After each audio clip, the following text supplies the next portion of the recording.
சசிகலா யார்? இன்னைக்கு ஒரு தனி கட்சி ஆரம்பிச்சிருக்கு. உங்களுடைய பகுதி என்ன? 1984ஆம் ஆண்டுல சந்திரலேகான் ஒரு மாவட்ட ஆட்சியர் கடலூர்ல இருக்காங்க. சசிகலாவுடைய வீட்டுக்காரர் நடராஜன் மக்கள் தொடர்பு அதிகாரி PROன்னு சொல்லுவாங்க.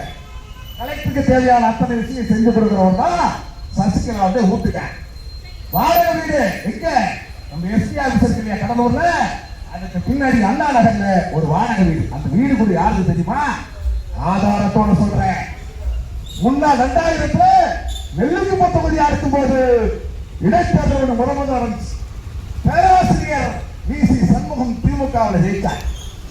அவருடைய வீடு எஸ்பி ஆபீஸ்க்கு பின்னாடி அண்ணா நகர்ல இருக்கு. அங்க வாடகைக்கு குடியிருந்தவங்க சந்திக்கலாம். மாடு வச்சுக்கிட்டு செவுத்துல சாணி கட்டி அப்படி வாழ்ந்த சசிகலாவுக்கு இத்தனை கோடி சொத்துக்கள் எப்படி வந்தது? நல்லா யோசிச்சு. அப்ப அம்மா வராங்க, தலைவர் அறிமுகப்படுத்துறார் புரட்சி தலைவியாக கடலூர் மந்திரி நகர் மைதானத்தில் 1984ஆம் ஆண்டுல. அப்ப ஒரு பொம்பளை தொடர்ன்றதுக்காக PR சொல்லி சந்திரலேகா மாவட்ட ஆட்சியர் அவர்கள் துணைக்காக சேர்த்து விடப்பட்டவர் தான் அந்த சசிகலா. இந்த சசிகலா இன்னைக்கு ஒரு கட்சி ஆரம்பிச்சு நம்மளுக்கு எதிர்ப்பா வராங்களாம். ஸ்டாலினுக்கே சவால் இருக்கோம். மரியாதைக்குரிய முத்துவேல் கருணாநிதி ஸ்டாலின் சொல்றாரு, எல்லாம் சொல்றாங்க, எல்லாம் சரியான அதிமுக. ஆனா பிஜேபி கூட்டணி வச்சு பிஜேபி என்ன துரோகம் செய்ய தமிழர்களுக்காக தமிழை நேசிக்கக்கூடிய ஒரு தலைவன் மரியாதைக்குரிய மோடி செய்தார். டிராக் மாறுது. அந்த மாதிரி வந்த அந்த சசிகலா ஐயா நல்லா பாருங்க. நம்ம அம்மா இறந்தப்ப தலையில கையெழுத்து போனாரு. யாரு? அவருக்கு எல்லாம் தெரியும். நம்ம ஐயா மோடி ஐயா தலையில கையெழுத்து போனார்.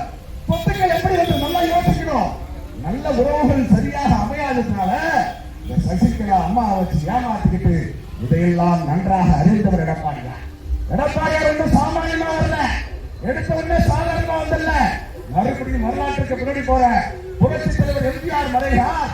மறைந்ததுக்கு பிறகு ஜானகி அம்மாவுக்கு அரசியல் தெரியாது, அரசியல் ஆசை கிடையாது. அவங்க முதலமைச்சர் ஆக்கிறாங்க.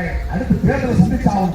எப்பொழுதெல்லாம் அனைத்து இந்திய அண்ணா திராவிட முன்னேற்ற கழகம் துரோகப்பட்டதோ அப்போது மட்டுமே திராவிட முன்னேற்ற கழகம் இந்த தமிழகத்தை ஆண்டது நல்ல. அப்ப ரெட்டை புறா சின்னத்திலே ஜானகி அம்மையார், தேவன் சின்னத்திலே புரட்சி தலைவி அம்மா நிற்கிறாங்க. 33 சீட்டு. அப்பவே எடப்பாடியார் அம்மாவுக்கு துணையா நின்று சேவல் சின்னத்துல நின்று வெற்றி காட்டிய சேவல் கொடியும் எடப்பாடியார். ஒரு வீட்டுல நம்ம இருக்கிறோம், நம்ம வீட்டுக்கு விருந்தாளி வந்து நம்ம ஊர்ல 2 சின்ன பிள்ளைங்க இருக்கு, நம்ம என்ன பண்ணுவோம்? நம்ம பிள்ளைங்க அரை முட்டை வைக்கிறோம்னா பக்கத்து விருந்தாளி வந்த பிள்ளை குட்டிக்கு 2 முட்டை சேர்த்து வைப்போம். ஏன்னா அப்படிதான் பன்னீர்செல்வம் ஜீரோ பன்னீர்செல்வம் எல்லாம் நடிச்சுட்டு இருக்காங்க. வெளிப்படையா தெரியல. அம்மா வந்து நேரடியாக முதலமைச்சர் அறிமுகப்படுத்துறாங்க. அம்மா வசதிக்கு 2 தடவையா முதலமைச்சர் அறிமுகப்படுத்துறாங்க. அட பேமாரி, உன்னை அறிமுகப்படுத்தினாலே ஜானகி அம்மா ஜெயிச்ச பிறகு அம்மா என்ன சொல்றாங்க? நம்ம கட்சாபிசருக்கு ஜானகி அம்மா எழுதி வச்சிருந்தார் புரட்சி தலைவர் எம்ஜிஆர். அம்மாவுக்கு பதவி ஆசைல்ல.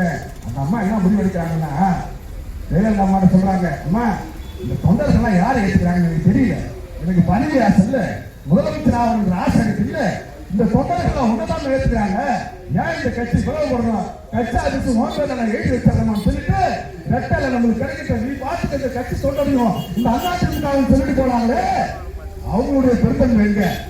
அம்மாவுக்கு நீ சும்மா கூட இருந்த ஒரே காரணத்துக்காக இன்னைக்கு என்ன பண்ற? ஒரு கட்சி ஆரம்பிச்சிருக்க, யாருக்கு எதிர்ப்பா?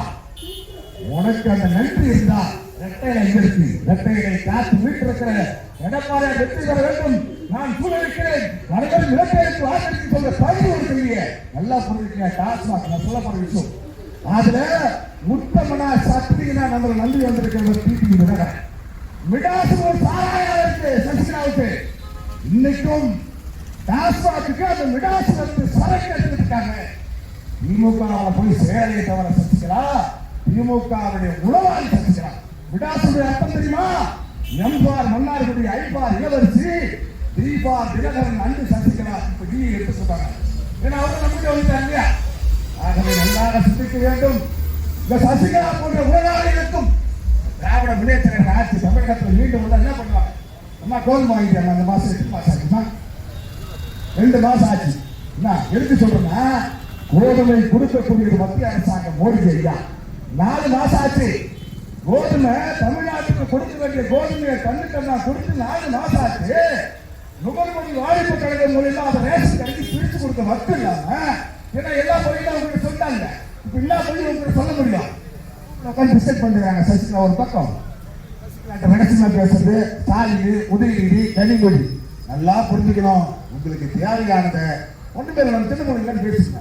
மத்திய அரசாங்கத்தில் இன்னும் 2 மாசம் எலெக்ஷன் இருக்கும்.